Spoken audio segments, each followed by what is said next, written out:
Today's 2-minute technique is wrist releases. So I'm here with Holly and we're going here. We're going a fingers down kind of grip on the wrist and pull it. What most people got to think about from here is they panic and they pull. So if Holly pulls, are much bigger, much heavier, she's not going to escape that. So what she has to do is almost embrace it. She has to move forwards and raise her elbow and push her elbow in. Again, people make the mistake of just trying to whip their hand out. Go for it. That's not going to work. I'm too big, too strong. She has to move forwards and almost like she's going to point her elbow at me. So if I'm pulling her, she has to embrace that violence, move in and break that grip up. Let's show you that the other way around. And what she's doing is breaking against the smallest digit, that thumb.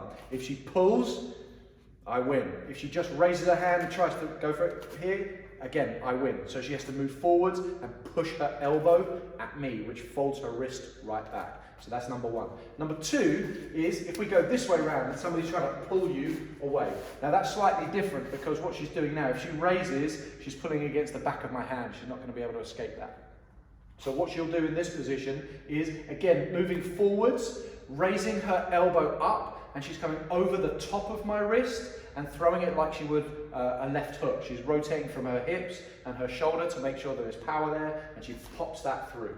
All right, so again, we're here. If I'm pulling, Holly has to make sure that she has good base, and we'll teach you that in other classes, but the elbow comes up, she rotates and whips like a hook. Let's show you this way around. So this time I'm palm down.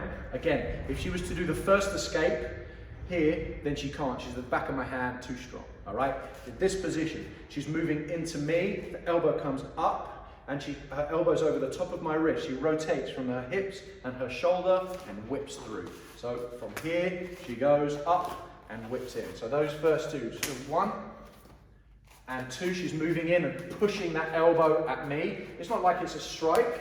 Here, now the next one comes up and she rotates. The next one, she comes up and rotates. And there are your 4 wrist releases in 2 minutes.